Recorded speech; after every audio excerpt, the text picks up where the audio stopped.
สบายดีเด้อพี่น้องเด้อการทักทายสบายดีและสวัสดีเนี่ยบรรยากาศตอนเศร้าๆนะพี่น้องเนาะทักทายสบายดีกันเศร้าวันที่8มีนาเนาะพี่น้องเนาะเอาเปิดคลิปมากับบอลลี่อยู่นี่แหละพี่น้องอยู่ตรงข้ามห้องหมอหรือว่าโรงพยาบาลสวรรค์ฮานอยเนาะสวรรค์เขตฮานอยบอลลี่พาเมมาเข้าโรงห้องหมอพี่น้องมาเข้าห้องหมอด่วนเลยแหละเนาะตั้งแต่เมื่อคืนนี่กลางดึกเลยเนาะหอบเมมาแล้วก็มาให้เพิ่นเข้าหืดเข้ายาพี่น้องเนาะก็บ่ได้ถ่ายคลิปเมื่อคืนนี่ตอนนี้บอลลี่มาจอดซื้อพาลูกสาวมาซื้อกับข้าวแม่ยุริน้องยุริเพิ่นก็มานำกันเพิ่นพากันมาซื้อข้าวเช้าแล้วสิเข้าไปเยี่ยมแม่อีกเทื่อนึงพี่น้องเมื่อคืนนี่ก็พากันนอนอยู่ในรถนี่แหละนอนอยู่น้ำกัน3พ่อแม่ลูกนอนอยู่ในรถน้ำกันแล้วก็นอนเฝ้าแม่บัดคืนในนอนได้เดียวบอลี่กับว่าปวดหัวพี่น้องพอดีแม่เพิ่นเพิ่นแน่นหน้าอกเจ็บท้องกับท่านหันก็เลยได้พามาประมาณเกือบเที่ยงคืนนี่แหละ11 โมงแก่ๆแล้วก็ประมาณเกือบเที่ยงคืนนะได้พากันฮุบมาโรงพยาบาลแล้วก็มานอนอยู่พี่เลยจนแจ้งตัวนี้ก็ช่วงเช้า8 โมงพี่น้องเนาะไปเดี๋ยวขอไปเยี่ยมทั้งแม่เพิ่นก่อนเพิ่นจะเป็นจังใดจังใดนี่เข้าโรงหมออีกแล้วพี่น้องเที่ยวออกเที่ยวเข้าเนาะสบายดีดอกเหนื่อยหน่อยนึงฮะ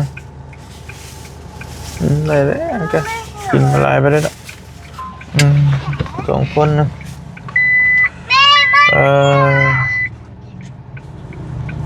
พอดีเบาเตียงกับเพิ่นอยู่ลาวใต้พี่น้องก็เลยเพิ่นบ่ได้พามาแต่เก่าเบาเตียงแหละพอเบาเตียงอยู่กับที่แต่อันนี้บอลลี่มาแทนเนาะแล้วจังว่ากันพี่น้องพี่น้องอยู่หม่องเก่าหม่องเดิม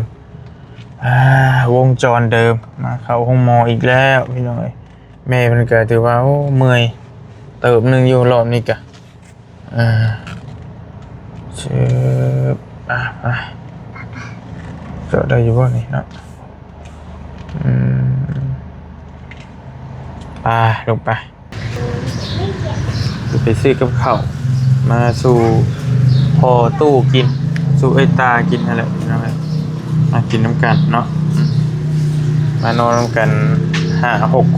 คนทั้งยุรินี่เนาะแต่ว่า3 คนนอนในรถเลยเมื่อคืน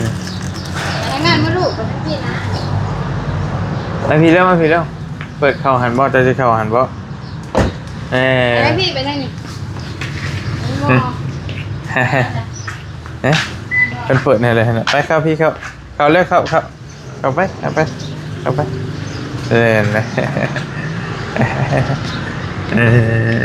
หามีไปหามีไปจับโอ้มีมือไปมาไ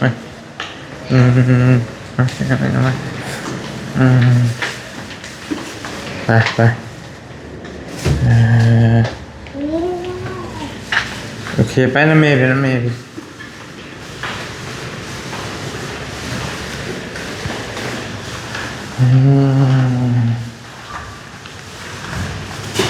ไปนะเมย์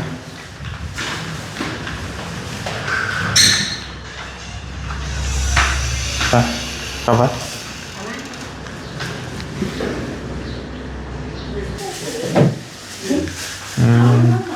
เกี่ยวกับนี่เราจะทำเป็นการจ้ะที่อยู่นี่เด็กตอนนี้เด็กนอนบ่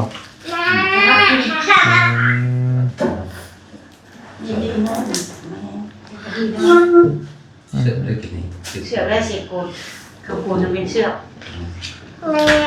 นอนแล้วพอมีเฮงไง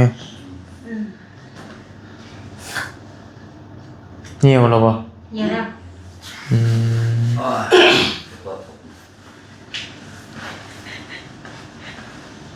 เพิ่นให้ยาครับเหี่ยว นี่จะเป็นรัฐบาล cái này ghép อืม cái này ghép để xây thùng mình กินบ่ข้าว กินบ่ข้าวอยู่น่ะ nổ ต่อไปแท้กินสิใครเยอะเนาะ không đi à ข้าวมีตู้แล้วบ่กินมีตู้นอนแล้วจะนอนออกมื้อเนาะมีตู้พอได้รีนอนเมื่อคืนก็ไปนอนกลางคืนอืม สบายดีเด้อสวัสดีสวัสดีสวัสดีตอนเช้าโอ้ยพี่น้องเอ้ยก็หมอเพิ่นว่าเราน้ำเริ่มอ่างในหัวใจพี่น้องเอ้ยเพราะว่าคือหูเนี่ยไตทำงานบ่ได้เลยทำงานบ่ดีน้ำมันเริ่มอ่างแล้วก็เพิ่นให้ vượt tắt trong rung đó ยาฆ่าเชื้อยาขับเหนียวนะโอ้ยยาฆ่าเชื้อยาอะไรเหนียวเลยแต่กินแล้วนอนบ่ได้น้ำมันหนุนหัวใจอยู่มันนั่ง trong rung หัวใจบ่ลี่ก็บ่อยากเข้าใจปานใดแล้วก็เลยอันนี้ không cái gì ใครนี่แล้วจะนอนได้ปานนี้ติกำลัง phải nhột để nó สิพอรับได้นำบัดนี้ กินนอนบ่ได้ เมื่อกับพักแล้วแบบบาย อืม บายเกย์นิดนึงมันบายอ่อน3-4 โมงพุ่นน่ะบอกอยู่ดิ ค่ำบ่ได้คันเพิ่นว่าแล้วนั่นน่ะ ถึงค่ำ ตีไปนั่นน่ะแล้วเพิ่นว่าจังซั่น ปีได้เป็น5-6 โมงแล้ว ก็ย่าแล้วนอน มื้อนั้น ใช่แน่ เมื่อกัน เมื่อดึกก็ย่ามันดึก เหมือนกับยามัน อยู่บ้านเฮาอยู่เป็นใช่ทางเบิ่งแหละ đấy แต่เฮาอยู่บ้านบ่ได้จักได้ว่าอ่างน้ำอ่างใช่nhé ตุ้นนี่ติดเองแม่บ่อยู่ hay lắm thì ไปจะไปเก็บเครื่องเมื่อปะให้มีตู้นอนปะ นี่ของ อยู่มันให้หลินนี่แหละเอาข้าวไปให้ตู้เอาตัวเชียวได้กินยังไปให้ตู้เนี่ยเอาได้กินตัวกระเทือมาก็กินน้ำรสโอเค bỏ ไปพอชิมาชงไปให้มีตู้นอนกันไป แม่ค่ะคง ให้มีตู้นอน อยู่ มา ขอขอบ มาเมื่อคืนนี้เพิ่นก็ให้อยากมานำพี่น้องก็เลยฮุบมานำกันเด้อกระทันหันเผานี่ลุงตุ้งนั่ง cái tôi đồng đậm này và cái gì vậy กินยังโลดกินยัง rất là mẹ nhưng mà nó như gì mà buồn nhỉ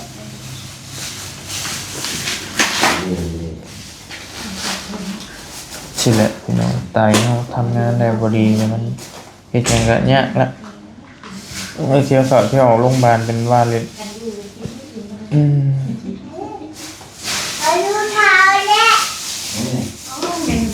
อันนี้ของเนี่ยอันนี้นี่อันนี้ของใครเองอ้าวชื่อว่าไงเจนนี่บ่ไอเจนนี่บ่รู้บ่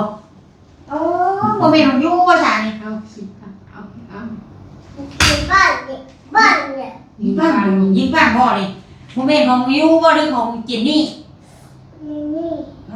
ของเจนนี่ hôm nay đi ของเจนนี่บ่ได้เจนนี่พี่ลายบ่ดีเป็นพี่ลายดีเป็นพี่ลาย เก็บมาไหมลุงเก็บมาไหม ใส่ถุงใส่ถุง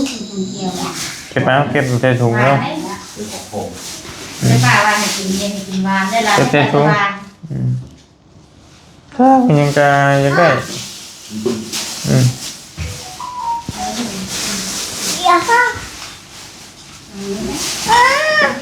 เอาหน้ามันเอา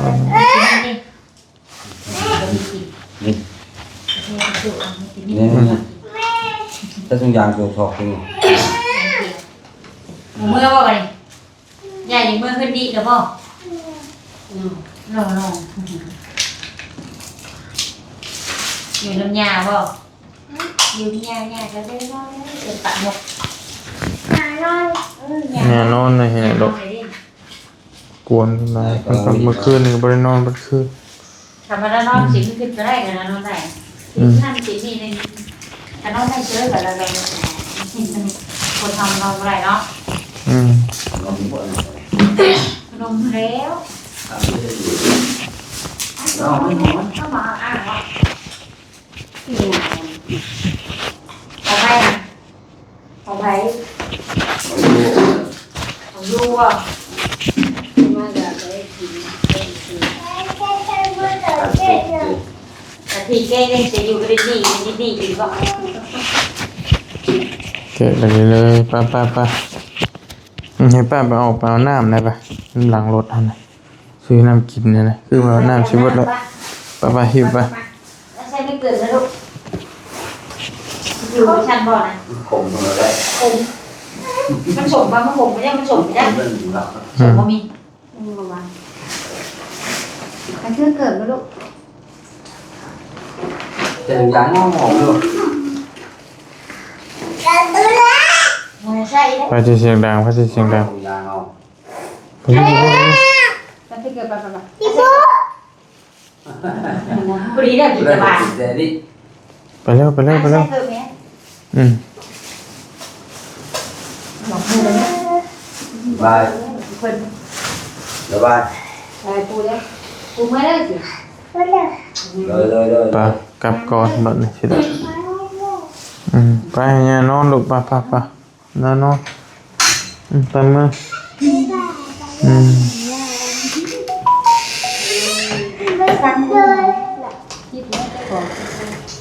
มาให้ ไปกลับ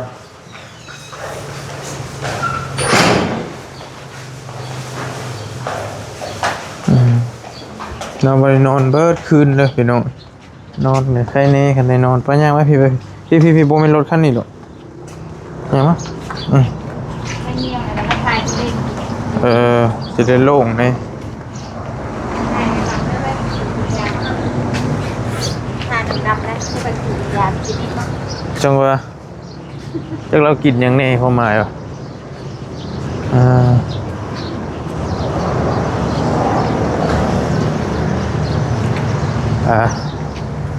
เอาพี่เขาได้รถเจ้าหน่ะ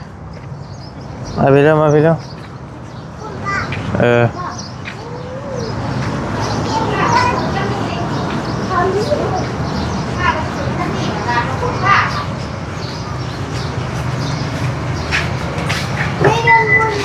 เล่นน้ำเจ้าเอาบัตรแพ็กบอลเลยเต้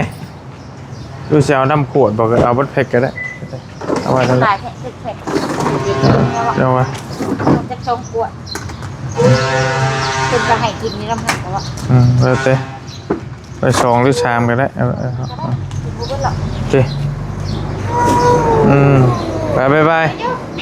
แล้วบายเดินทางแบบนี้พี่น้องเอ้ยคันนี้โทรบอกในใดกัน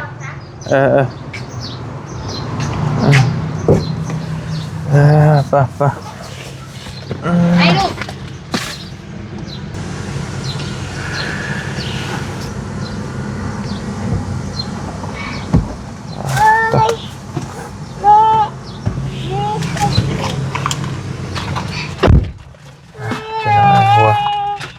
หัวยองหัวรีขึ้นมาอ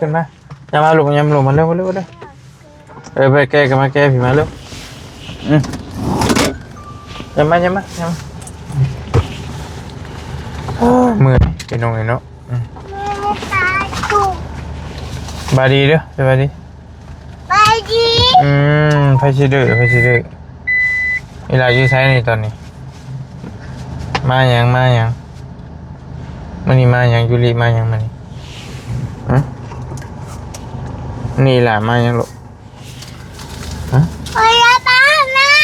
อย่าปากมายังมันนี่เอ้าเป็นวัดด้วยนะ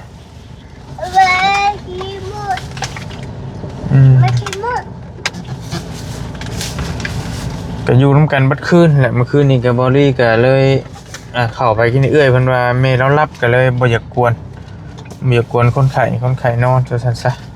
เราก็เลยขอตัวเดินทางก่อนบัดนี้สิเมื่อส่ง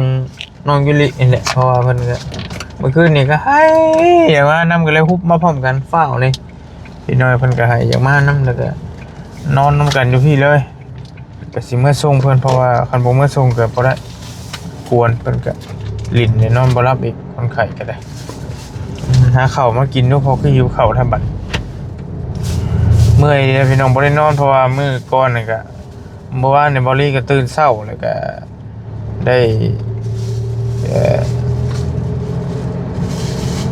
ไปมีธุระหน่อยนึงแล้วก็ต่อมาเลยกำลังว่าสินอนด้วยแล้วก็บ่ได้นอนต่อฮะนี่กินนมก็ให้แมวให้ดอกอยากกินนมยังเลย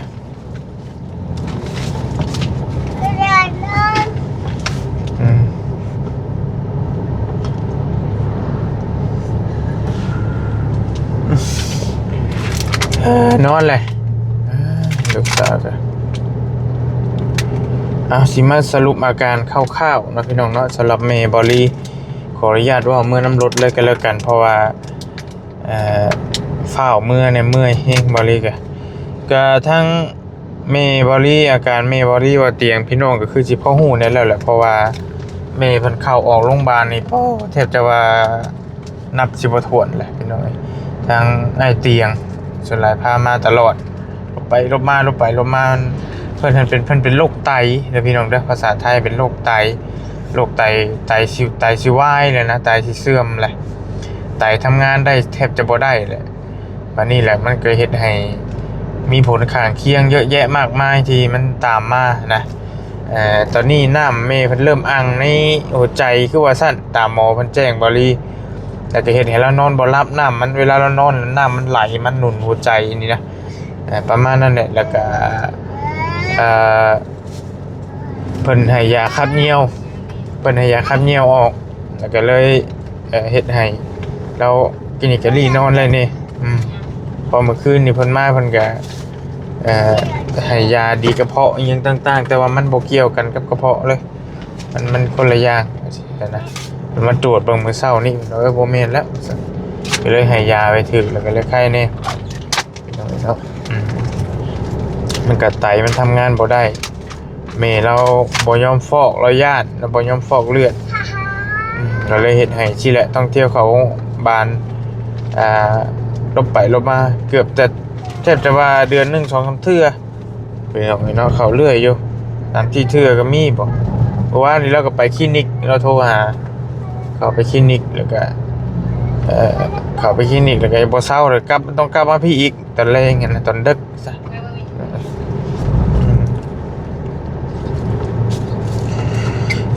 เมื่อยพี่น้องเนาะจักสิว่าแนวใดเป็นแน่นี่